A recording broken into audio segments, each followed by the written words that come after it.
A neighborhood Karen drops the biggest legal bombshell in reality TV history as she takes unprecedented action against America's most feared judge. After Rebecca Henderson secretly records Judge Judy's private moments for 47 minutes, the iron-fisted TV legend fires back with consequences that will destroy Karen's life forever. But what Judge Judy discovered on that confiscated phone wasn't just illegal recording. It was a calculated conspiracy to destroy her reputation, and the evidence will shock you to your core. Before we dive into this incredible case, tell me in the comments where you're watching from. I love seeing where my viewers are around the world. And don't forget to hit that subscribe button so you never miss more unbelievable cases like this one. Now sit back, relax, and enjoy the video. It was 2:47 p.m. when I saw it, a tiny red light glowing behind Rebecca's designer purse in the courtroom gallery. I sat in the production booth monitoring the cameras, but something felt wrong. The air was thick with tension as Judge Judy grilled both parties about a neighborhood fence dispute that should have been simple. For 3 hours, we had been filming what seemed like another routine case between feuding neighbors. Rebecca Henderson, a 42-year-old homeowners association president, sat perfectly composed in her business suit, clutching her purse like her life depended on it. But that small red light told a different story. Across the courtroom, Maria Santos, a 67-year-old grandmother, dabbed her eyes with a tissue as she explained how Rebecca was demanding she tear down a fence her late husband had built around his memorial garden. What should have been a straightforward property line dispute was about to explode into the biggest courtroom scandal in television history. I leaned forward, squinting at Rebecca's bag. The red light pulsed steadily, hidden behind the leather but visible if you knew where to look. My stomach dropped. She was recording everything. Judge Judy stood behind her bench, laser-focused on the case details, completely unaware that every private word, every off-camera moment, every confidential conversation was being captured by a woman who had spent 6 months planning this exact moment. Rebecca's fingers trembled slightly as she adjusted her purse, making sure the hidden camera had the perfect angle. She thought she was untouchable. She thought she could outsmart the most experienced judge on television. She was about to learn how wrong she was. The bailiff moved closer to Rebecca's row, his trained eye finally catching what I had spotted. He whispered something into his radio, and within seconds, security began positioning themselves around the courtroom. Judge Judy continued questioning Maria about the fence dimensions, but I could see the storm brewing. Rebecca had no idea that her secret recording device was about to turn her from plaintiff to criminal defendant in less than 60 seconds. Then it happened. Judge Judy's assistant approached the bench with a folded note. The judge read it, her famous stern expression growing even more intense. She looked up slowly, scanning the courtroom until her eyes locked directly onto Rebecca Henderson. The room fell silent. Even Maria stopped crying. Judge Judy set down her gavel and spoke 4 words that would change everything. Stop recording. Right now. Rebecca's face went white. Her carefully planned scheme crumbled in an instant as every eye in the courtroom turned toward her. The hidden camera she thought was undetectable had been discovered, and 47 minutes of unauthorized footage was about to unleash legal consequences that would follow her for the rest of her life. But what Judge Judy found on that phone wasn't just evidence of courtroom recording violations. It was proof of something much darker, something that would expose Rebecca's true intentions and destroy everything she had worked to build. If you've ever wondered what really happens when someone tries to secretly expose a TV judge, you're about to witness the most devastating courtroom takedown ever recorded. But first, smash that like button if you think Rebecca crossed every possible line, and let me know in the comments. Have you ever caught someone secretly recording you? Because what happens next will leave you speechless. This story gets absolutely insane, and you won't believe how far Rebecca's deception really went. It was buried deep in Rebecca Henderson's digital footprint. A trail of obsession marked Justice Warrior Investigator, carefully hidden from public view until now. 2 hours after Judge Judy's security team confiscated her phone, a trembling digital forensics expert handed over a file that made everyone in the room go silent. This wasn't just a spur-of-the-moment recording attempt. It was a calculated 6-month campaign of surveillance, manipulation, and revenge that would make professional stalkers jealous. Rebecca's Facebook group, Expose Fake TV Justice, had 847 devoted followers who hung on her every post about corrupt judges and rigged reality shows. She had positioned herself as the neighborhood's unofficial investigative journalist, the woman who would finally pull back the curtain on what she called America's biggest legal fraud. Her bio read, "Seeking truth in a world of lies. Hoey President. Mother of 2. Fear me. Fake judges." But her obsession with Judge Judy went deeper than anyone imagined. It started with a single episode she watched during her lunch break at the insurance office where she worked as a claims adjuster. The episode featured an elderly man losing a case about his dead wife's garden. Rebecca became convinced that Judge Judy had been paid off to rule against him, and something snapped inside her mind. She began recording every episode, analyzing Judge Judy's facial expressions, timing her responses, creating elaborate charts about which types of cases received which verdicts. Her basement office became a shrine to her investigation, with printed screenshots covering every wall and red string, connecting different cases like a conspiracy. Theorist's fever dream. Her husband David tried to intervene after finding her watching old Judge Judy episodes at 3 a.m, taking notes and muttering about patterns of corruption. But Rebecca was beyond reason. She had found her calling, her purpose, her chance to become famous as the woman who exposed America's most trusted TV judge. She started small, testing her hidden recording techniques at local government meetings, school board hearings, and neighborhood association gatherings. She perfected the art of concealed cameras, studying angles, lighting, and audio quality with the dedication of a film school student. The fence dispute with Maria Santos was never really about property lines. Rebecca had manufactured the entire conflict after discovering that Maria was a Spanish speaker who reminded her of several Judge Judy plaintiffs she believed had received unfair advantages. In her twisted mind, Maria represented everything wrong with the justice system, an easy target who would help Rebecca create the perfect setup for her Judge Judy sting operation. She deliberately escalated minor property maintenance issues into legal disputes, filing noise complaints, HOA violations, and even calling animal control about Maria's elderly cat. Rebecca's Amazon purchase history revealed the depth of her preparation. Spy pen cameras, buttonhole recording devices, wireless microphones, even night vision equipment. She had spent over $3,000 on surveillance gear, money her husband thought was going toward their daughter's college fund. Her browser history showed hundreds of hours researching Judge Judy's filming schedule, studio security protocols, and legal loopholes around courtroom recording laws. She had studied every interview Judge Judy had ever given, looking for contradictions between her public persona and private behavior. The most chilling discovery was Rebecca's practice recordings. She had secretly filmed dozens of interactions with neighbors, store clerks, and even her own family members, always looking for moments where she could claim someone was being fake or deceptive. Her laptop contained over 40 hours of unauthorized recordings of people who had no idea they were being watched. She had become a predator, hunting for human vulnerability to exploit for her twisted sense of justice. Her plan for Judge Judy was elaborate and methodical. She had researched every contestant who had appeared on the show, studying their backgrounds and outcomes. She deliberately chose to sue Maria because she knew it would create the emotional narrative that Judge Judy's show preferred: elderly immigrant versus concerned American homeowner. Rebecca had calculated every detail, from her outfit choice to her seating position, ensuring her hidden camera would capture not just the official proceedings but Judge Judy's private moments between takes. The text messages between Rebecca and her fellow justice warriors revealed her true intentions. She planned to edit the footage into a viral expose video titled Judge Judy Unmasked: The Cruel Reality. Behind the rope, she had already created fake social media accounts to amplify the content and contacted tabloid reporters who she believed would pay big money for behind-the-scenes Judge Judy footage. In her mind, she wasn't just attending a TV court show. She was launching a media empire built on destroying someone else's reputation. But Rebecca had made one fatal miscalculation. She assumed that a daytime TV courtroom would have the same security as a local traffic court. She never considered that Judge Judy, after decades in television, would have protocols specifically designed to catch people exactly like her. The hidden camera she thought was invisible had been detected within minutes by security systems Rebecca never knew existed. Her months of planning were about to become evidence in her own destruction. Judge Judy didn't raise her voice. She didn't bang her gavel. She didn't even stand up. Instead, she did something that made every person in that courtroom freeze with terror. She smiled. It was the kind of smile that made seasoned attorneys break into cold sweats. The smile that preceded total destruction. She leaned back in her chair, folded her hands, and spoke in a voice so calm it was absolutely terrifying. "Rebecca, would you please bring your purse to my bench? All of it."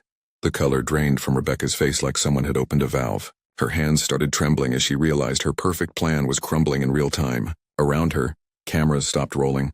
Producers began whispering urgently into their headsets, and security guards moved into strategic positions throughout the courtroom. The bailiff stepped forward, his hand resting on his radio, ready to call for additional backup if needed. Even Maria Santos stopped crying and leaned forward, sensing that something monumental was about to happen. Rebecca clutched her designer purse tighter, as if squeezing it could somehow make the evidence inside disappear. "I don't understand what you mean, Your Honor. This is just my personal bag." Her voice cracked on every word, and the sophisticated confidence she had maintained for 3 hours evaporated instantly. Judge Judy's smile grew wider, more predatory. She had dealt with liars for over 40 years, and Rebecca Henderson was about to learn why nobody tried to deceive America's toughest judge. Bring the purse now. Judge Judy's words cut through the courtroom like ice. Rebecca stood on shaking legs, her heels clicking against the floor as she approached the bench. Every step felt like walking toward her own execution. Behind her, Maria watched in confusion, still believing this was somehow about the fence dispute. She had no idea she was witnessing the moment a calculated predator's 6-month scheme was about to explode in her face. Judge Judy opened Rebecca's purse with the careful precision of a bomb technician.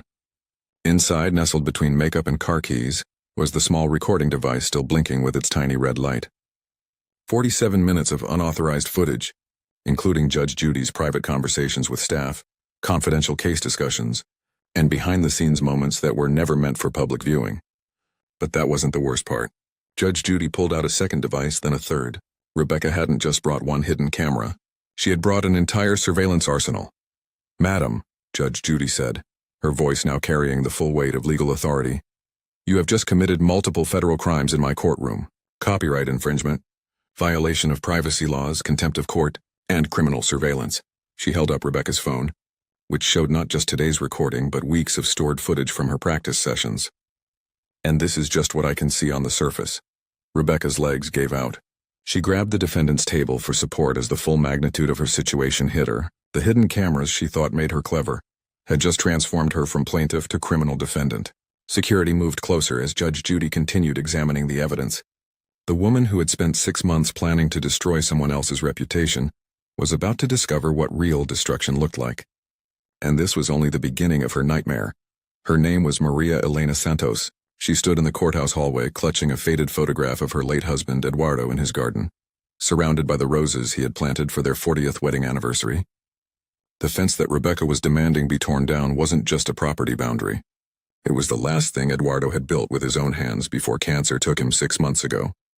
Maria wasn't supposed to be fighting for her life's memories in a television courtroom, but somehow Rebecca Henderson's calculated harassment had dragged a grieving widow into this nightmare. Maria had immigrated to America in 1983 with nothing but hope and Eduardo's promise that they would build a beautiful life together. For 40 years they had poured their hearts into that little house, transforming a neglected yard into a paradise of flowers, vegetables, and fruit trees. Eduardo's fence wasn't built to spite anyone.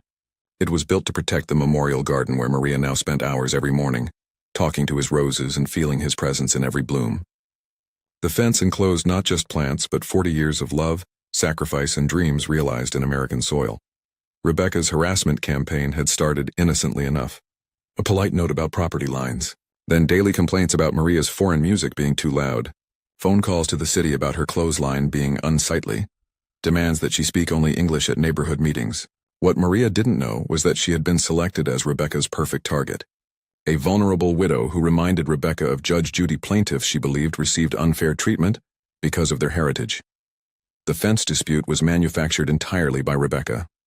She had hired a private surveyor who claimed the fence was 2.3 inches over the property line, then demanded $5,000 in damages plus complete removal of Eduardo's memorial garden. When Maria showed her the original city permits from 2019, Rebecca called them fraudulent.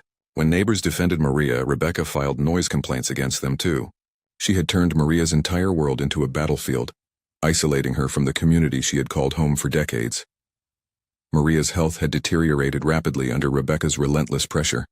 Her blood pressure medication dosage had been increased twice. She stopped sleeping through the night, terrified of what new legal document might appear on her door. Her granddaughter Sophia, only 8 years old, had started asking why the mean lady was trying to hurt Abuela's flowers. Maria couldn't explain that some people's hearts were filled with such emptiness that they could only feel powerful by destroying others' happiness. The most heartbreaking part was Maria's faith in the system. She had chosen Judge Judy because she believed America's most famous judge would see through Rebecca's lies and protect a grandmother's right to honor her husband's memory. She had no idea that she was walking into Rebecca's trap, that every tear she shed would be secretly recorded by a woman who saw her pain as nothing more than content for a viral video. As Rebecca's scheme collapsed around her, Maria still sat in that courtroom confused and heartbroken, holding Eduardo's photograph and wondering why anyone would go to such lengths to hurt someone who had never done them any harm. She was about to learn that justice sometimes comes from the most unexpected places. At exactly 4:23 p.m. that day, Judge Judy walked into her private chambers with Rebecca's confiscated devices in her hands. No cameras, no audience, just her and a team of entertainment lawyers who had seen everything in television, but never anything like this. She connected Rebecca's phone to a large monitor and began scrolling through 47 minutes of unauthorized footage, her expression growing darker with every frame. Inside that phone wasn't just courtroom recording. It was a digital goldmine of criminal evidence that would destroy Rebecca's life in ways she never imagined possible. The phone contained far more than anyone expected. Rebecca had recorded Judge Judy's private consultation with her legal team about an unrelated confidential case involving celebrity custody. She had captured privileged attorney-client conversations, filmed confidential court documents left on the bench, and even recorded security camera positions and bailiff protocols. Each clip was time-stamped and organized in folders labeled Evidence, Behind the Scenes, and most disturbingly, Judy Exposed, Final Cut. Judge Judy's legal team identified 12 separate federal violations within the first 10 minutes of review. Copyright infringement for recording copyrighted television content, invasion of privacy for capturing private conversations, violation of attorney-client privilege for recording legal consultations, criminal surveillance under federal wiretapping laws. The damages were potentially catastrophic, with entertainment industry violations alone carrying penalties up to $150,000 per violation. But the real bombshell was what happened next. While Rebecca sat in the courthouse lobby desperately calling her husband for bail money, her pre-edited video clips were already live on social media. She had used an automatic upload feature, and her Judge Judy Exposed content was spreading across Facebook, TikTok, and YouTube before the phones were even confiscated. The clips showed Judge Judy drinking coffee with misleading captions claiming she was drunk on power, and private conversations edited to sound like she was mocking elderly plaintiffs. Within 2 hours, Judge Judy Exposed was trending nationally. Rebecca's followers were sharing the manipulated clips faster than Judge Judy's legal team could issue takedown notices. Major news outlets began calling for comment about the leaked footage. Entertainment Tonight scheduled an emergency segment. Rebecca's plan was working exactly as she had envisioned, except for one crucial detail. She had just committed multiple felonies to create viral content, and Judge Judy had 47 minutes of evidence proving every single crime. The FBI cybercrime unit received an official complaint within 3 hours. Rebecca Henderson had gone from neighborhood Karen to federal criminal defendant in less than 6 hours, and her viral success was about to become her legal nightmare. Monday morning, the courtroom was packed with reporters, legal analysts, and dozens of Rebecca's former neighbors who had driven hours to witness her downfall. Judge Judy arrived carrying a thick folder marked Criminal Evidence and wearing an expression that could melt steel. She didn't waste time with pleasantries. "Rebecca Henderson, you thought you could manipulate my courtroom, exploit an elderly widow, and turn my show into your personal revenge fantasy. You were wrong." Judge Judy opened the folder and began reading Rebecca's own social media posts aloud on national television.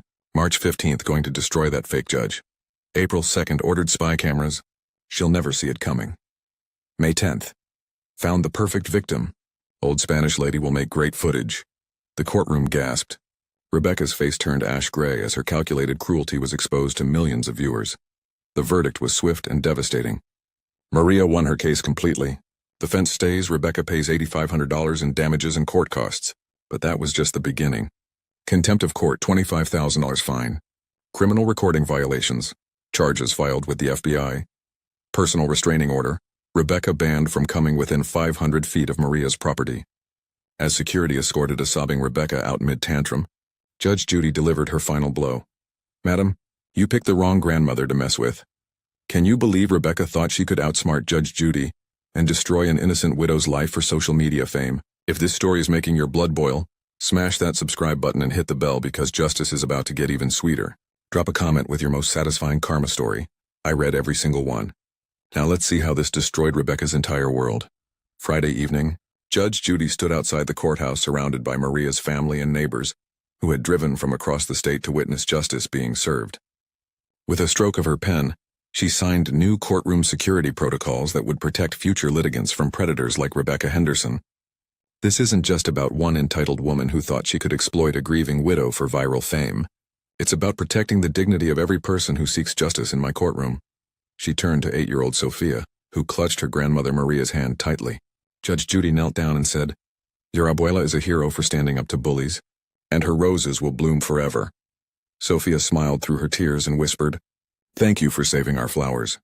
The consequences for Rebecca were swift and total. Within 48 hours, her insurance company fired her after clients complained about being represented by a criminal Karen. Her HOA presidency ended in an emergency vote where she lost 47-2, with only her own family supporting her. The FBI cybercrime investigation expanded when they discovered Rebecca had secretly recorded over 30 neighbors without consent, turning her surveillance hobby into a federal case with potential prison time. Her house went up for sale within 2 weeks. No one in the neighborhood would speak to her family. Her children were transferred to different schools after classmates found the viral videos of their mother's courtroom meltdown. Rebecca's husband, David, filed for divorce, citing irreconcilable differences in criminal behavior that embarrassed our family. The woman who had spent 6 months planning to destroy someone else's reputation had annihilated her own life in less than 6 hours of television. But the most beautiful part of this story belongs to Maria Santos. Her neighbors organized a Maria's Memorial Garden fundraiser that raised $15,000 to expand Eduardo's Roses into a neighborhood gathering place. Judge Judy personally contributed and visited the garden, where she announced the creation of the Eduardo Santos Courage Award for future litigants who stand up to bullies with grace and dignity. Maria's fence still stands strong, protecting roses that now bloom brighter than ever. Surrounded by a community that learned what real courage looks like, Rebecca Henderson tried to destroy an innocent grandmother for social media fame and ended up destroying herself instead. Justice isn't just about courtrooms and judges. Sometimes it's about roses, remembrance, and a community that refuses to let bullies win. If this story restored your faith in justice, if you cheered for Maria's victory, or if you believe karma always finds its way to people like Rebecca, please hit that like button and leave a comment below with the name of someone who showed real courage when facing a bully. Because every hero deserves recognition. Subscribe and ring that bell so you never miss a moment when justice triumphs over entitlement. Let's build a community where dignity speaks louder than cruelty, where roses bloom stronger than hate. We told Maria's story of courage. Now it's time to celebrate your everyday heroes who stand up to the Karens of the world. The courtroom security footage would later show the exact moment Marcus Dillon made the worst decision of his life. At 2:47 p.m. on a humid Tuesday afternoon in downtown Manhattan, this 38-year-old real estate mogul stood up from the defendant's table, buttoned his $3,000 Armani suit jacket, and turned toward the exit. He made it exactly 4 steps before Judge Judith Hartwell's voice cut through courtroom 4B like a blade through silk. What she said next didn't just stop him in his tracks. It exposed a scheme that had displaced 43 families, revealed a paper trail worth $2 million in fraudulent evictions, and turned a routine housing court case into a legal nightmare that would destroy everything Dillon had built. But we're getting ahead of ourselves. To understand why this moment mattered, you need to know who was really sitting in that courtroom, and what Dillon had spent 6 months trying to hide. Before we dive into this incredible case, tell me in the comments where you're watching from. I love seeing where my viewers are around the world. And don't forget to hit that subscribe button so you never miss more unbelievable cases like this one. Now, sit back, relax, and enjoy the video. Judge Judith Hartwell wasn't supposed to be impressive. At 61 years old, she presided over housing court, courtroom 4B, the kind of venue where broken leases and unpaid rent were settled in 15-minute hearings that nobody remembered by dinner time. She wore reading glasses on a chain around her neck, kept a thermos of tea on her bench instead of the imposing gavel most judges preferred, and had a habit of knitting between cases when the docket ran slow. The law students who observed her courtroom for credit usually left disappointed. There were no dramatic outbursts, no viral moments, no theatrical pronouncements. Just a middle-aged woman in a slightly worn black robe, methodically working through the endless stream of landlord-tenant disputes that clogged the New York housing system. Her colleagues called her courtroom the waiting room because cases moved so quietly, so efficiently, that even the lawyers seemed half asleep. Marcus Dillon had specifically requested this courtroom. His lawyer had assured him that Judge Hartwell was a pushover, a bureaucrat counting down to retirement, someone who rubber-stamped evictions and never asked uncomfortable questions. That assessment was about to prove catastrophically wrong. The gallery was unusually packed for a Wednesday afternoon.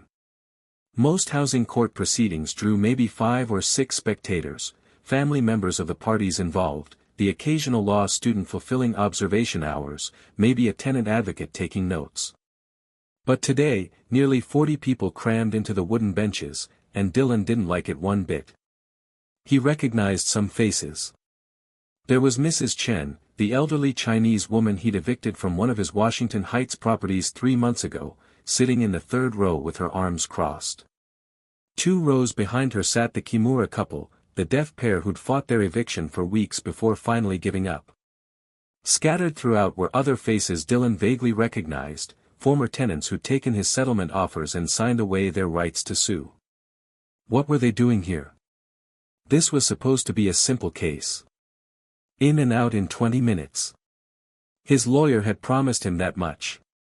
Across the aisle from Dylan sat Samuel Torres, and if you passed him on the street, you'd never guess this 67-year-old man was about to bring down a real estate empire. Torres wore a clean but faded VA baseball cap, his weathered hands resting on a single manila folder that looked thin enough to blow away in a strong wind. His daughter, Maria, sat beside him, her hand occasionally reaching over to steady his arm when the tremors from his Gulf War nerve damage made his fingers shake. Torres had lived in apartment 6F at 247, West 162nd Street for 14 years. He'd painted those walls himself when he moved in. He'd installed the grab bar in the bathroom after his first fall. He'd paid his rent, $9.67 a month, protected by rent control, on the first of every month for 168 consecutive months. Never late. Never a problem. Never a complaint from neighbors. Until Marcus Dillon bought the building 6 months ago. Then suddenly, everything Torres did was wrong. The grab bar was an unauthorized modification. His daughter's twice-weekly visits were excessive and violated occupancy rules. The noise from his television, which he kept low because of his hearing sensitivity, was disturbing other tenants. Within 3 months of Dillon taking ownership, Torres had received 9 violation notices. By month 5, he was facing eviction. Dillon Properties LLC claimed Torres had breached his lease in multiple, irreparable ways. They offered him $3,000 to vacate within 2 weeks. Torres had called 15 apartments. The cheapest studio he could find wanted $2,100 a month plus first, last, and security deposit. On his $1,400 disability check, he'd be homeless within 60 days. Judge Hartwell had been reviewing the case file for nearly 20 minutes, her reading glasses perched on her nose, occasionally making notes with a pen that looked like she'd borrowed it from a bank. Dillon checked his Rolex for the 8th time. His lawyer, Martin Steiner, noticed and leaned over to whisper, "Relax. She's just being thorough. We've got precedent on our side." Dillon didn't feel relaxed. Something about the way Judge Hartwell kept flipping back to the same pages in the file, the way her eyebrows rose slightly when she read certain sections, the way she'd asked her clerk to pull additional documents twice already. This wasn't the rubber stamp proceeding he'd been promised. Steiner stood up, his Brooks Brothers suit crisp, his voice carrying the confidence of a man who'd won 30 eviction cases in the past year alone. "Your Honor, if I may address the court. This is a straightforward matter of lease violations. My client, Mr. Dillon, purchased the property at 247, West 162nd Street in good faith. The existing leases were honored. However, Mr. Torres has repeatedly violated the terms of his lease agreement, as documented in the 9 violation notices submitted into evidence. Despite multiple warnings and opportunities to correct these violations, Mr. Torres has refused to comply. Dillon Properties has been more than generous, offering a substantial settlement to allow Mr. Torres to relocate voluntarily. We're simply asking the court to enforce the lease terms that Mr. Torres agreed to." Maria Torres stood up then, and even though she wasn't a lawyer, even though her hands were shaking slightly as she held her own thin folder, her voice came out clear and strong. "Your Honor, my name is Maria Torres. I'm Samuel Torres's daughter. I'm not an attorney, but I've been helping my father prepare for this case because he can't afford legal representation. With the court's permission, I'd like to present evidence that everything Mr. Steiner just said is a lie." Judge Hartwell's eyebrows rose slightly. "That's a serious accusation, Ms. Torres." Maria nodded. Yes, Your Honor. And I can prove it. She pulled out a stack of documents from her folder. These are the violation notices Dillon Properties sent to my father. Notice number 1, unauthorized apartment modification, referring to a grab bar my father installed in his bathroom. Your Honor, my father is a disabled veteran with documented mobility issues. That grab bar keeps him from falling. It's a reasonable accommodation under the Fair Housing Act, which supersedes any lease clause about modifications. She set that page aside and picked up another. Notice number 2, excessive visitors. The notice claims my father has violated occupancy limits by having unauthorized individuals present in the apartment on multiple occasions. Your Honor, I'm the unauthorized individual. I visit my father twice a week to help him with groceries and medication. I don't live there. I have my own apartment in the Bronx. She continued through the list, her voice getting stronger with each revelation. Notice 3, noise complaints. Except the complaints came from tenants in apartments 6G and 6H, both of which had been vacant for years until Dillon purchased the building and moved in new tenants at triple the rent 2 weeks before the first noise complaint was filed. Judge Hartwell held up her hand, stopping Maria mid-presentation. Ms. Torres, are you telling me that the tenants who filed noise complaints against your father moved in after Mr. Dillon purchased the building? Maria nodded. Yes, Your Honor. And I have copies of their lease start dates right here. She handed a document to the clerk, who passed it to Judge Hartwell. The judge studied it for a long moment, then looked up at Steiner. Counselor, did you know the complaining tenants were new residents? Steiner shifted his weight. Your Honor, the timing of their residency is irrelevant. The complaints were filed, investigated by building management, and found to be valid. Judge Hartwell's expression didn't change, but something in her tone shifted, like ice forming on a pond. We'll come back to that. She turned to Maria. Continue, Ms. Torres. Maria took a breath. Your Honor, there's a pattern here. 9 violations in 3 months, all of them either mischaracterizations of protected activities or based on complaints from brand new tenants paying market rate rents. But that's not even the worst part. She pulled out another document. I filed a Freedom of Information request with the City Housing Authority. Dillon Properties has filed eviction proceedings against 23 rent-controlled or rent-stabilized tenants across their 17 properties in the past 18 months. 23 families, Your Honor. And in every single case, the pattern is the same. New owner purchases building. Within months, long-time tenants start getting violation notices for things that were never problems before. Settlement offers are made. And if the tenants don't take the settlement, eviction proceedings begin. The courtroom was completely silent now. Even the clerk had stopped typing. Dillon felt his chest tighten. This wasn't supposed to happen. How did this woman, this nobody daughter of a rent-controlled tenant, get access to his other properties? Steiner was on his feet immediately. Your Honor, this is highly irregular. Ms. Torres is not an attorney. She's introducing evidence that has no bearing on this specific case. Whether my client has pursued other evictions is irrelevant to whether Mr. Torres violated his lease. Judge Hartwell removed her reading glasses slowly, folding them with deliberate care. Mr. Steiner, I'll decide what's relevant in my courtroom. And right now, I'm finding Ms. Torres's presentation very relevant indeed. She looked at Maria. You said you can prove Mr. Steiner's statements were false. I'm listening. Maria pulled out her final document, and even from across the courtroom, Dillon could see what it was. His stomach dropped. Your Honor, this is an email. It was part of a public records request related to building code violations at another Dillon property. The request turned up email correspondence between Mr. Dillon and his property managers. She began reading. Email dated 4 months ago, from Marcus Dillon to Jason Reeves, property manager. Subject, 162nd Street Building, tenant optimization. Quote, Jason, we need to accelerate the turnover at the Washington Heights property. The rent-controlled units are killing our ROI. I need you to document every possible violation for the long-time tenants. Get creative. If they have guests more than twice a month, call it subletting. If they put a plant on the fire escape, call it a safety violation. The disabled vet in 6F is priority 1. Check if his daughter is staying overnight without being on the lease. Check if his VA caregiver is loitering. I don't care what it is, just build the file.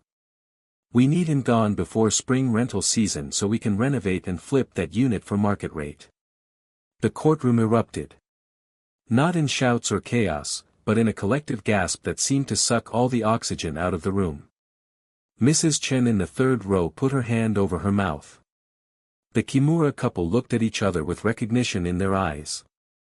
The law students in the back row scrambled for their notebooks. Judge Hartwell's gavel came down once, sharp and clear. Order. Her voice wasn't loud, but everyone fell silent immediately. She looked at Steiner, and there was something in her expression that made the veteran attorney take a step back. Mr. Steiner, I'm going to ask you a direct question, and I expect a direct answer. Did you know about this email? Steiner's face had gone pale. Your Honor, that email, if it's even authentic, it's authentic, Maria interrupted, holding up a certification stamp from the records office. I have the full email chain, authenticated and notarized. Judge Hartwell kept her eyes on Steiner. Counselor. Did you know? Steiner swallowed hard. Your Honor, my client's internal business communications are protected, that's not an answer. The judge's voice was still quiet, still measured, but it cut like a scalpel. Did you know that your client was systematically targeting disabled veterans for eviction in order to maximize rental profit? That's when Dylan stood up. He didn't ask permission. He didn't wait for his lawyer. He just stood, his face flushed red, his hands gripping the edge of the defendant's table. This is absurd. Your Honor, I'm a businessman. I purchased those properties legally. I have a right to maximize my investments. If some tenants are paying below market rent because of outdated laws from the 1970s, that's not my fault. I offered Torres a generous settlement. He refused. So now we're here, wasting the court's time and my time, over what? A grab bar? Some noise complaints? This is ridiculous. The courtroom fell into a stunned silence. Even Steiner looked horrified. Judge Hartwell set down her pen very carefully, laced her fingers together on the bench, and looked at Dylan with an expression that could freeze hell itself. Mr. Dylan, did I give you permission to speak? Dylan waved his hand dismissively. Your Honor, with all due respect, I've been sitting here for over an hour listening to this woman make accusations about my business practices. I have 17 properties to manage. I have contractors waiting on phone calls. I have meetings scheduled. This case should have been settled weeks ago if Torres had just accepted reality and moved on. He glanced at his Rolex again, the gold catching the fluorescent light. So if we could just move this along, I'd appreciate it. Judge Hartwell's expression didn't change. She simply looked at him for a long, uncomfortable moment, then said, Mr. Dylan, sit down. Dylan laughed, actually laughed, a short bark of disbelief. Your Honor, I don't think you understand. I'm not some deadbeat tenant trying to skip out on rent. I'm the property owner. I'm the one who brought this case. And frankly, I've heard enough.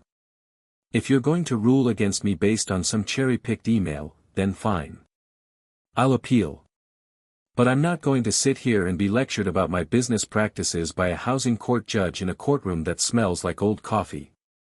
He started gathering his phone and keys from the table. My lawyer can handle the rest of this. I have actual work to do. He took a step toward the aisle. Then another. The entire courtroom seemed to hold its breath. Dylan made it 4 steps before Judge Hartwell spoke again, and this time, her voice carried a weight that stopped him like he'd hit a brick wall. Mr. Dylan, take one more step toward that door, and I will hold you in contempt of court. You will be arrested. You will be fined. And you will spend the next 48 hours in a holding cell reconsidering every choice that brought you to this moment. Now sit down. And do not speak again unless I ask you a direct question. Dylan froze. His hand was already on his phone, halfway to texting his assistant. His other hand held his keys. The courtroom door was maybe 15 feet away. He could see the exit sign glowing above it. For just a second, you could see him calculating. Weighing the humiliation of sitting back down against the consequences of walking out. His lawyer was frantically shaking his head, mouthing the word "no" over and over. Mrs. Chen in the third row leaned forward, watching. Samuel Torres sat perfectly still, his trembling hands folded over his thin manila folder. Maria stood frozen, her stack of documents still in her hands. Every single person in that courtroom was watching Marcus Dillon make a choice. And in that moment, Judge Judith Hartwell, the quiet, unassuming housing court judge who knitted between cases and drank tea from a thermos, became the most powerful person in the room. Because she'd just done something that maybe nobody had done to Marcus Dillon in his entire adult life. She'd told him no. And meant it. And backed it up with consequences he couldn't buy his way out of. Dillon's jaw tightened. His face flushed darker. His knuckles went white around his phone. But slowly, very slowly, he turned around. Walked back to the defendant's table. And sat down. The phone and keys clattered onto the table surface. Judge Hartwell waited until he was fully seated, until his eyes met hers, and then she said, "Now. Let's talk about what you've really been doing to the tenants in your buildings. And Mr. Dillon, I promise you this. By the time we're done here today, you're going to wish you'd never bought that first property. You're going to wish you'd taken up a different career. And you're definitely going to wish you'd never tried to walk out of my courtroom." Judge Hartwell let the silence stretch for 10 long seconds before she spoke again. Her voice was calm, almost conversational, which somehow made it more terrifying. "Mr. Dillon, in 30 years on this bench, I've seen every kind of landlord. The desperate ones trying to keep their buildings afloat. The negligent ones who can't be bothered to fix a leaking roof. Even the cruel ones who enjoy wielding power over vulnerable people. But you're something different. You're systematic." She opened the case file, pulling out page after page. "Samuel Torres isn't your victim, Mr. Dillon. He's your target. You studied his vulnerability. Disabled veteran, fixed income, limited mobility. You identified exactly what would hurt him most. And then you weaponized the legal system to force him out." Dillon's lawyer stood quickly. "Your Honor, these are serious allegations without." Judge Hartwell's hand rose, silencing him instantly. "Sit down, Mr. Steiner. Your client wanted to leave because he thought this proceeding was beneath him. Now he's going to sit here and listen to every single thing he's done wrong. And believe me, we're just getting started." Judge Hartwell turned her attention to the clerk. "Please call Jason Reeves to the stand." A murmur rippled through the courtroom. Dillon's head snapped up, his eyes widening. "What?" "Your Honor, this wasn't on the witness list," the judge cut him off with a look. "Ms. Torres filed an emergency motion this morning to include Mr. Reeves as a witness. I granted it. Mr. Reeves, please come forward." From the back of the courtroom, a young man in his late 20s stood up, his face pale and nervous. Jason Reeves walked down the aisle like a man heading to his own execution.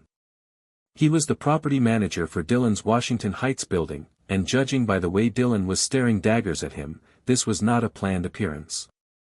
After being sworn in, Reeves sat in the witness chair, his hands gripping the armrests. Maria Torres approached with her folder. "Mr. Reeves, how long have you worked for Dillon Properties?" His voice came out shaky. 14 months. "And what are your responsibilities?" "I manage day-to-day operations for the Washington Heights building. Collect rent, handle maintenance requests, deal with tenant issues." Maria pulled out a document. This is your employment contract. It includes a bonus structure, correct? Reeves nodded reluctantly. Yes. Can you explain how that bonus structure works? He glanced at Dylan, then back at Maria.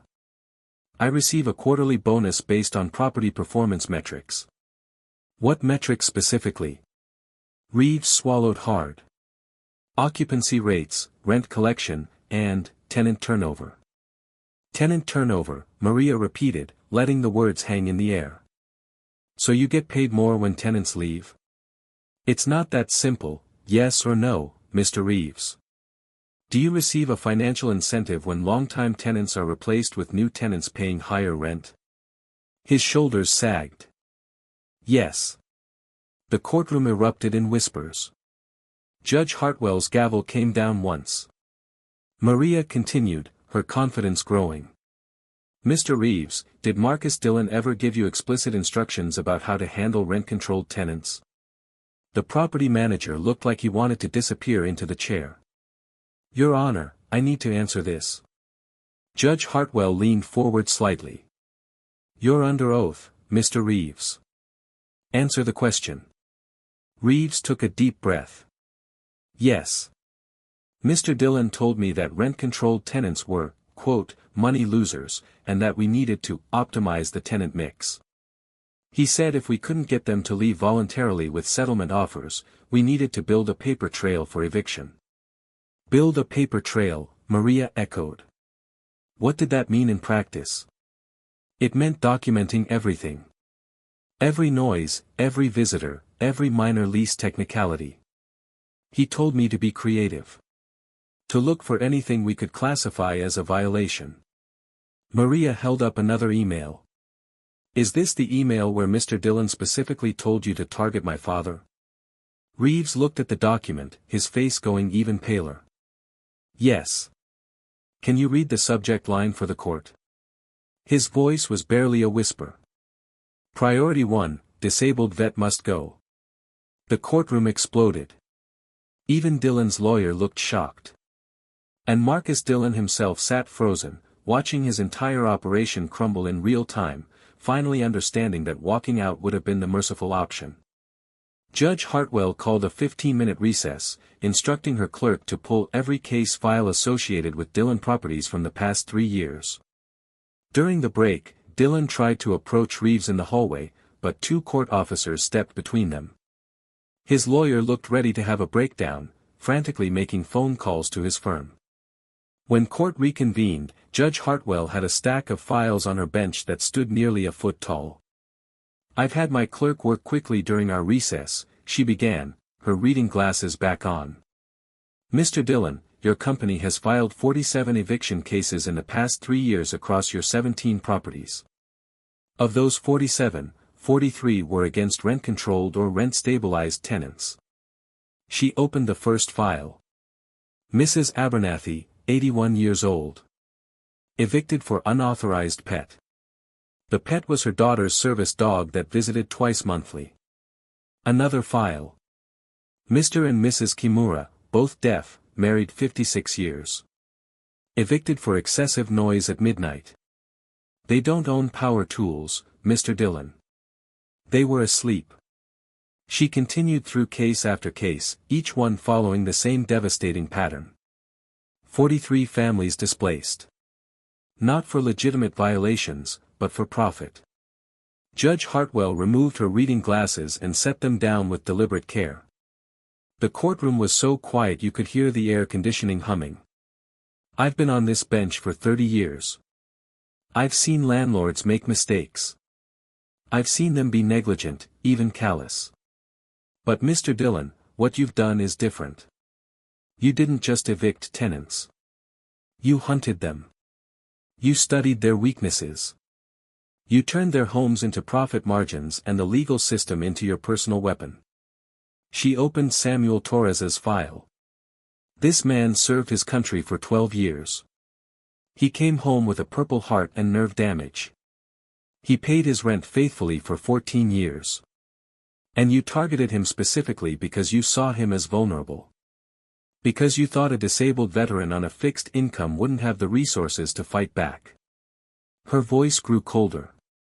You were wrong. Judge Hartwell straightened in her chair. I'm ruling in favor of the plaintiff, Samuel Torres. This eviction is denied. Mr. Torres will retain his apartment and his rent-controlled lease. Furthermore, I find that Dillon Properties LLC violated the Fair Housing Act, violated New York rent stabilization laws, and engaged in systematic tenant harassment. She paused, letting that sink in. Mr. Torres is awarded $25,000 in damages. Dillon Properties is fined $50,000 for the violations documented here today. Additionally, I'm ordering an independent audit of every eviction case your company has filed in the past 5 years. Any case showing similar patterns will be referred to the Attorney General's office for investigation. Dillon jumped to his feet. This is outrageous. I'll appeal this so fast. Sit down, Mr. Dillon. Judge Hartwell's voice was steel. I'm not finished with you yet. Judge Hartwell continued, her voice carrying the weight of absolute authority. Furthermore, I'm issuing a protective order effective immediately. Marcus Dillon and Dillon Properties LLC are prohibited from filing any new eviction proceedings against any tenant in any of your 17 properties for the next 12 months without explicit written approval from this court. Dillon's lawyer shot up. Your Honor, that's unprecedented.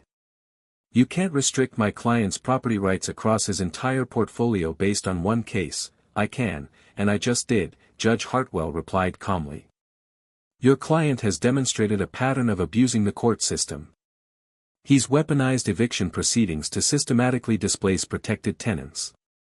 Until he proves he can operate as a landlord without acting as a predator, he'll do so under court supervision. She leaned forward slightly. Any violation of this order will result in immediate arrest, additional fines of up to $100,000, and I will personally recommend the city revoke every rental license your company holds. The courtroom was absolutely silent. Even the court reporter had stopped typing, staring at the judge in disbelief. Judge Hartwell wasn't done. Mr. Dillon, when you stood up to walk out of my courtroom earlier, you revealed exactly who you are. A man who believes the rules don't apply to him. A man who thinks wealth and property ownership place him above accountability. A man who saw a disabled veteran not as a human being, but as an obstacle to profit. She picked up the email Maria had submitted into evidence. Priority 1, disabled vet must go. Those are your words, Mr. Dillon. Not a lease violation. Not a legal justification. Just a cold calculation that Samuel Torres's home was worth more without him in it. Samuel Torres sat motionless, tears running down his weathered cheeks. His daughter's hand squeezed his shoulder. Around the courtroom, other former tenants were crying too. Mrs. Chen. The Kimuras. People who'd thought they were alone in their fights against this man. Judge Hartwell's voice softened slightly as she addressed Torres directly. Mr. Torres, I want to apologize to you on behalf of this court system. You shouldn't have had to fight this hard to keep your home. You served your country with honor. You paid your rent faithfully for 14 years. And you were targeted because someone saw your disability as a weakness to exploit rather than a sacrifice you made in service. She turned back to Dillon, her voice hardening again. Mr. Dillon, you came into my courtroom acting like these proceedings were beneath you. You tried to leave because you didn't think the law applied to someone like you. Let me be absolutely clear, the law applies to everyone, especially those who profit from exploiting the vulnerable. Court is adjourned. The gavel came down with a sharp crack that echoed through the silent courtroom. Marcus Dillon sat frozen, his face ashen, finally understanding the magnitude of what had just happened. He hadn't just lost a case. He'd lost everything.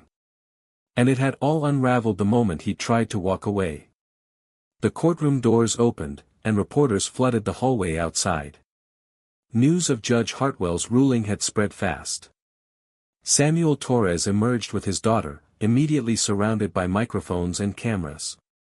Mr. Torres, how do you feel about the judge's decision? A reporter shouted.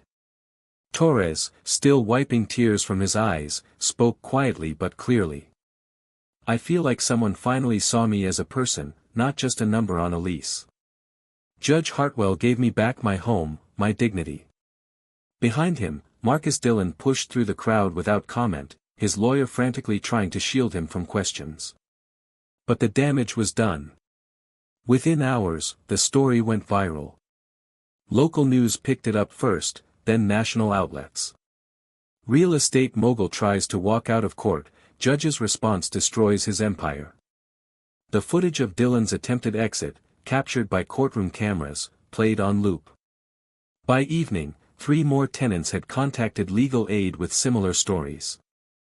By the next morning, the Attorney General's office announced a formal investigation into Dillon properties. Within a week, investors began pulling funding. Banks called in loans. The protective order meant Dillon couldn't flip apartments as planned, and his entire business model collapsed. 6 months later, Samuel Torres still lived in apartment 6F, his rent-controlled lease secure. He'd used part of his $25,000 settlement to finally take his daughter on the vacation they'd always talked about. The grab bar he'd installed remained on his bathroom wall, no longer a violation but a symbol of his victory. And every time he walked past it, he remembered Judge Judith Hartwell's words, "The law applies to everyone." Marcus Dillon had learned that lesson the hard way. All because he tried to walk out of a courtroom, and a judge who everyone underestimated had 2 words for him: sit down.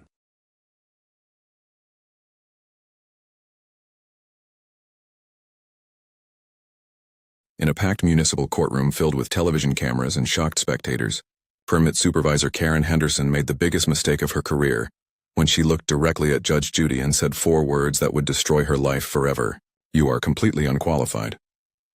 But what Karen didn't know was that Judge Judy had been secretly investigating her for months, and the manila folder sitting on the bench contained 19 documented violations that would expose Karen as the most corrupt permit official in the city's history. What happened next was so brutal, so devastating, that Karen's entire department would be disbanded within 48 hours, and she would lose everything she thought made her untouchable. Before we dive into this incredible case, tell me in the comments where you're watching from. I love seeing where my viewers are around the world. And don't forget to hit that subscribe button so you never miss more unbelievable cases like this one. Now sit back, relax, and enjoy the video. It was supposed to be a routine hearing about municipal permits. Just another bureaucratic proceeding that nobody cared about. The downtown courthouse was buzzing with the usual mix of contractors, business owners, and city officials, all waiting their turn to argue about building codes and zoning regulations. Judge Judy had been assigned to this civil case involving a disputed daycare permit, something that should have taken 20 minutes to resolve. But sitting in the front row was Karen Henderson, a 15-year veteran of the permit department who had built a reputation for being the most feared and hated bureaucrat in the entire city. She clutched her leather portfolio like a weapon, her eyes scanning the room with the arrogance of someone who believed her government badge made her untouchable. Karen had come to court expecting an easy victory. She had denied hundreds of permits over the years, crushing dreams and destroying small businesses with the stroke of her pen. She had humiliated contractors, bankrupted family restaurants, and delayed critical safety modifications for disabled veterans, all while collecting bribes and operating without proper certification. But what she didn't realize was that her reign of terror was about to end in the most spectacular way possible. Because Judge Judy wasn't just any judge, and this wasn't just any hearing. This was a carefully orchestrated trap that had been months in the making. As Karen adjusted her blazer and prepared to defend another one of her controversial permit denials, she had no idea that the woman sitting behind the bench had already gathered enough evidence to send her to prison. She didn't know about the secret recordings, the internal investigation, or the 19 separate violations that would soon be read aloud for everyone to hear. All she knew was that she felt powerful, untouchable, and ready to put this TV judge in her place. But in just a few minutes, Karen Henderson would learn the difference between real authority and bureaucratic bullying, and the entire country would watch as her world came crashing down. Judge Judy looked up from her papers, her steel gray eyes meeting Karen's confident stare across the courtroom. There was something in that look, something cold and calculating that should have warned Karen to stay quiet. But arrogance is a dangerous thing, and Karen was about to discover that some people should never be underestimated. The cameras were rolling, the audience was watching, and the most satisfying moment of justice in courtroom history was about to unfold. What Karen said next would seal her fate forever. But before we witness the most devastating takedown in legal history, if you love seeing corrupt officials get exactly what they deserve, smash that like button right now. Subscribe and hit the notification bell because what Judge Judy does to Karen in the next few minutes will leave you speechless. And trust me, you need to watch every single second of this because the way Karen's career ends is absolutely brutal. This is about to get intense. The moment Judge Judy called the case of Martinez versus the City Permit Department, Karen Henderson shot up from her seat like a woman possessed. She didn't wait to be called. She didn't ask for permission. She simply marched to the front of the courtroom with the swagger of someone who had spent 15 years crushing people's dreams and getting away with it. Her heels clicked against the marble floor with each confident step, and the leather portfolio in her hands might as well have been a sword. She had come here to destroy another small business owner, just like she had done hundreds of times before. But what happened next would be remembered as the moment when institutional arrogance met its match. Judge Judy was in the middle of reviewing the case. Details when Karen's voice sliced through the courtroom like a knife. "Your Honor," she said, her tone dripping with condescension. "With all due respect, you are completely unqualified to understand the complexities of municipal permit law." The words hung in the air like a toxic cloud. Every person in that courtroom froze. The cameras zoomed in. The court reporter's fingers stopped moving. Even the bailiff turned to stare at this woman who had just insulted America's most feared judge to her face. But Karen wasn't finished. She was just getting started. "I've been enforcing building codes and permit regulations for 15 years, Karen continued, her voice growing louder and more arrogant with each word. "You handle small claims disputes and petty squabbles. This is real law, complicated law, and frankly, you're out of your depth." She adjusted her blazer and smiled that same cruel smile she had used to humiliate countless business owners and contractors. It was the smile of a bureaucrat who believed her government badge made her untouchable. It was the smile of someone who had never faced real consequences for her actions. And it was about to be wiped off her face forever. The audience gasped. Someone in the back row actually dropped their phone. Mrs. Martinez, the daycare owner whose permit had been denied, looked horrified. She had come to court hoping for justice, but now she was watching this permit official insult the one person who might be able to help her. Karen turned slightly to face the cameras, clearly enjoying the attention. She had spent years operating in the shadows, crushing people behind closed doors, but now she was on television, and she thought this was her moment to shine. She thought she was about to humiliate Judge Judy on national TV, but Judge Judy just sat there perfectly still, her hands folded on the bench. Her face was a mask of calm control, but there was something in her eyes that should have terrified Karen. It was the look of a predator watching prey walk directly into a trap. Karen, drunk on her own arrogance, completely missed the warning signs. She was so focused on her moment of perceived triumph that she didn't notice Judge Judy's slight smile, or the way her fingers drummed once against the manila folder that sat conspicuously on the bench. "Maybe you should stick to dealing with landlord disputes and leave the real legal work to those of us who actually understand municipal code," Karen said, delivering what she thought was the killing blow. She turned to face the audience, expecting to see admiration for her boldness. Instead, she saw shock, disgust, and something that should have warned her that she had just made a catastrophic mistake. But Karen was beyond reason now. She was high on power, intoxicated by her own sense of superiority. Judge Judy leaned back in her chair, her expression unreadable. When she finally spoke, her voice was so quiet that everyone in the courtroom had to strain to hear her. "Ms. Henderson," she said, each word measured and precise, "are you quite finished?" The question hung in the air like a loaded gun. Karen, still buzzing with adrenaline and misplaced confidence, nodded eagerly. "Yes, Your Honor. I just think it's important that everyone understands the qualifications required for this type of legal matter." That's when Judge Judy smiled.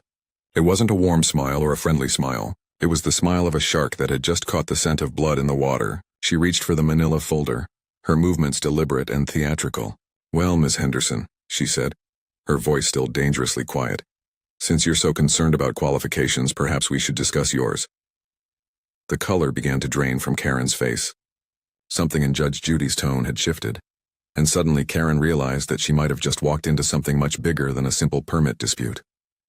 But it was too late to back down now. The cameras were rolling, the whole country was watching, and Karen Henderson was about to learn that some battles should never be fought. Judge Judy opened the manila folder with the precision of a surgeon making the first cut. The sound of paper rustling was the only noise in the deadly silent courtroom. Karen stood frozen at the podium, her earlier confidence beginning to crack as she watched America's toughest judge methodically review documents that she couldn't see. The seconds felt like hours. Then Judge Judy looked up, her eyes locking onto Karen's with laser focus, and when she spoke, her voice cut through the silence like a blade through glass. "Ms. Henderson, you called me unqualified after 15 years on television and 25 years on the bench," Judge Judy said, her tone so calm it was terrifying. "But let me ask you something. If 15 years of experience makes you an expert, what do you call someone who's been operating without proper municipal certification for the last 3 years?" Karen's face went white. Her mouth opened, but no sound came out. How could Judge Judy possibly know about her expired certification? That information was supposed to be confidential, buried deep in departmental files that no one ever checked. Judge Judy wasn't finished.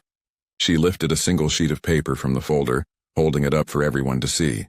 "This is your certification renewal form, Karen. The one you were supposed to file in 2021. The one you've been ignoring while denying permits to honest business owners." The paper trembled slightly in Karen's peripheral vision, but she couldn't look away from Judge Judy's piercing stare. "You want to talk about qualifications? Let's talk about yours." The judge's voice grew harder, more focused, like a prosecutor closing in for the kill. "You called this real law and complicated law. Hey, but apparently it's not complicated enough for you to follow it yourself." Karen tried to speak, tried to defend herself, but Judge Judy raised her hand, silencing her with a gesture that had intimidated countless defendants over the decades. "I'm not done, Ms. Henderson. In fact, I'm just getting started." Judge Judy reached deeper into the folder, her movements deliberate and theatrical. "See, Karen, when someone challenges my qualifications in my own courtroom, I tend to take a very close look at theirs. And what I found was absolutely fascinating." She pulled out another document, then another, spreading them across the bench like a poker player revealing a royal flush. "Expired certification is just violation number 1. Would you like to hear about violations 2 through 19? The courtroom was so quiet you could hear a pin drop. Karen's hands were shaking now, her earlier arrogance completely evaporated. She looked like a woman who had just realized she had walked into a trap that had been months in the making. The cameras captured every moment of her growing panic, every flicker of fear that crossed her face as she began to understand the magnitude of what Judge Judy had discovered. "You see, Ms. Henderson," Judge Judy continued, her voice never rising but somehow filling every corner of the courtroom, "the difference between you and me isn't years of experience. It's integrity. It's honesty. It's the ability to do your job without taking bribes, without falsifying reports, and without operating illegally for 3 straight years." Karen's legs looked like they might give out. She gripped the podium for support, her knuckles white with the strain. Judge Judy leaned forward slightly, her eyes never leaving Karen's terrified face. "Now shall we discuss your qualifications properly? Because I have 19 violations here that paint a very different picture than the one you just presented to this court." The folder sat open on the bench like Pandora's box, and Karen Henderson was about to discover that some secrets can't stay buried forever. Judge Judy picked up the first document with the same calm precision she had used to destroy hundreds of lying defendants over the years. "Violation number 1, she began, her voice carrying across the silent courtroom like a death sentence. "Operating without proper certification, while denying permits to law-abiding citizens. That's a federal offense, Karen." The words hit Karen like physical blows. She stumbled backward, her face draining of all color as she realized this wasn't just about her expired paperwork. This was about everything. "Violation number 2, Judge Judy continued, lifting another sheet of paper. "Accepting monetary bribes from contractors in exchange for expedited permit approvals. The investigation shows at least 12 documented cases." Karen's mouth fell open. How could they possibly know about the cash payments? She had been so careful, so discreet. But Judge Judy wasn't stopping. She was just warming up. "Violation number 3, falsifying safety inspection reports on residential properties. Putting families at risk for personal profit." The courtroom erupted in gasps and whispers. Mrs. Martinez, the daycare owner, covered her mouth in shock. She had suspected corruption, but nothing like this. Judge Judy raised her hand for silence and continued her methodical destruction of Karen's life. "Violation number 7, denying permits based on personal vendettas and racial discrimination. We have recorded phone calls, Karen." Karen's legs gave out completely. She had to grab the podium with both hands to keep from collapsing to the floor. "You want to hear violation number 13? Judge Judy asked, her voice growing colder with each revelation. "Extortion. You threatened to shut down the Martinez daycare unless Mrs. Martinez paid you $5,000 in cash." The entire courtroom turned to look at Mrs. Martinez, who was now crying openly. Karen tried to speak, tried to deny it, but Judge Judy cut her off with a wave of her hand. "We have the recording, Karen. Your own voice demanding money from a single mother trying to take care of neighborhood children." Judge Judy reached for the final document, her movements slow and deliberate. "And violation number 19, the one that's going to send you to federal prison." She held up a thick manila envelope. "Conspiracy to defraud the federal government. You've been collecting disability benefits while working full-time for 15 years, claiming you can't lift more than 10 pounds due to a back injury." The courtroom was dead silent. Even the cameras seemed to stop moving. Karen's entire body was shaking now, her hands trembling as she realized the full scope of what had been uncovered. "That's 19 separate federal crimes, Ms. Henderson," Judge Judy said, her voice never rising above a conversational tone, "committed by someone who just called me unqualified." Karen tried to run toward the exit, but the bailiff was already moving to block her path. Judge Judy closed the folder with a soft thud that sounded like a coffin lid closing. "The FBI will be here in approximately 10 minutes. I suggest you use that time to think about your qualifications." The devastating revelation was complete. Karen Henderson's reign of terror was over, and America had watched it happen live. If you're loving this absolute destruction of corruption, hit that subscribe button right now because Judge Judy isn't finished delivering justice. Comment below which violation shocked you the most.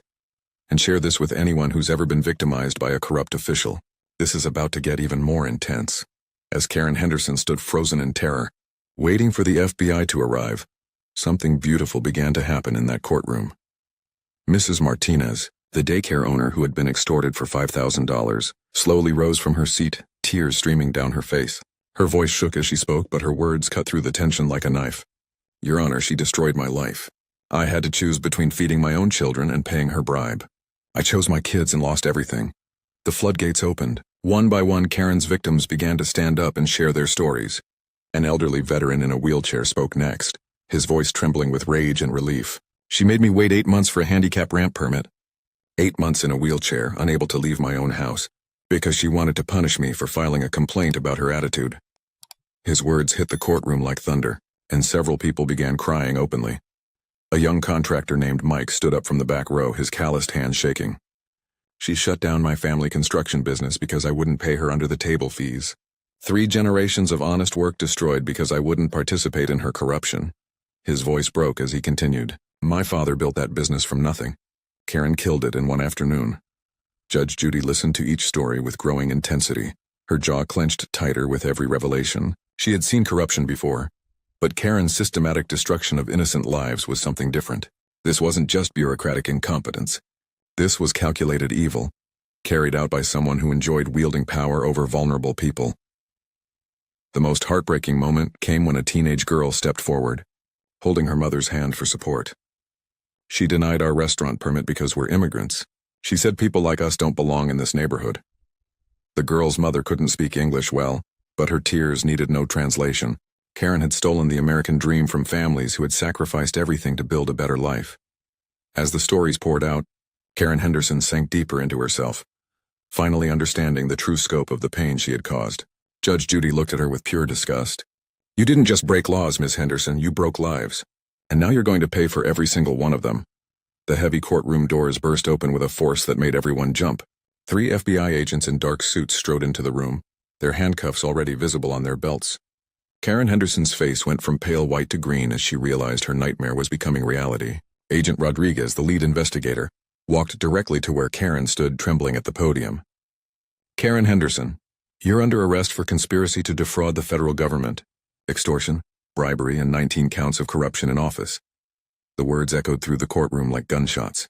As the handcuffs clicked around Karen's wrists, Judge Judy delivered her final devastating blow.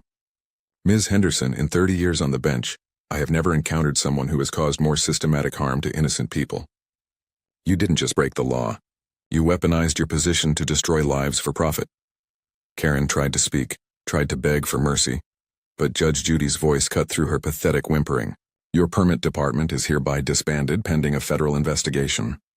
Every single permit you've denied will be reviewed by independent authorities." The courtroom erupted in cheers and applause. Mrs. Martinez collapsed into her chair, sobbing with relief as she realized her daycare would finally be approved. The disabled veteran pumped his fist in the air, knowing his handicap ramp would be installed within days.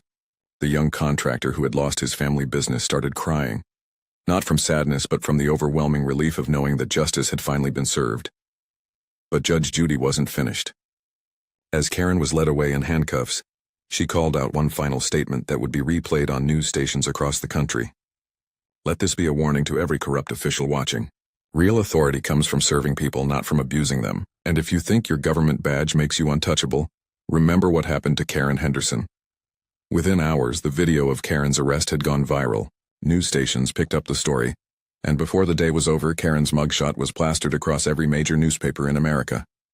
The headlines were brutal. Permit Karen arrested after Judge Judy exposes 19 violations, and federal corruption scandal rocks city government. But the most satisfying part wasn't the media coverage. It was watching the victims finally get their justice. By evening, Mrs. Martinez had received a call confirming her daycare permit was approved. The disabled veteran was scheduled for his ramp installation the next morning.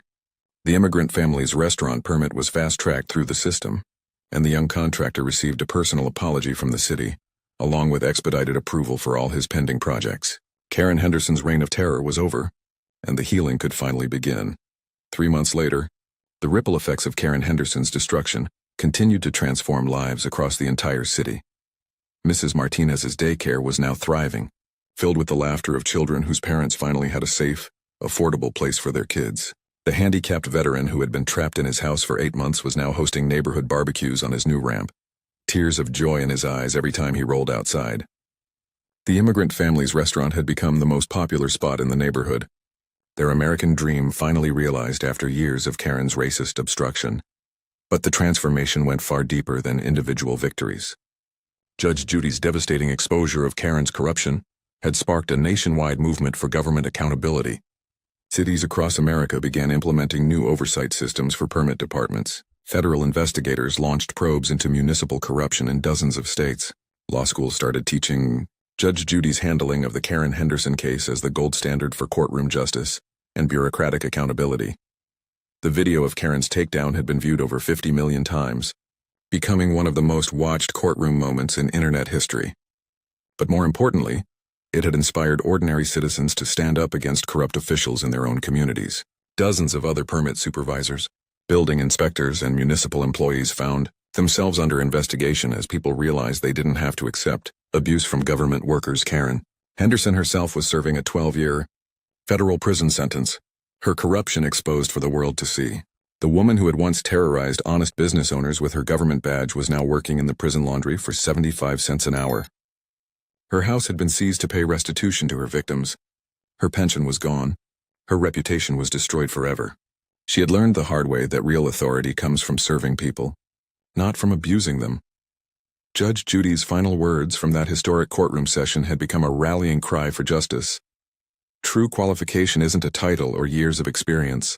It's integrity, compassion, and the courage to do what's right even when no one is watching. Those words were now painted on murals, shared on social media, and quoted by politicians promising reform. The most powerful moment came 6 months later when Mrs. Martinez sent Judge Judy a photo of her thriving daycare, with a handwritten note that simply said, "Thank you for giving us back our faith in justice."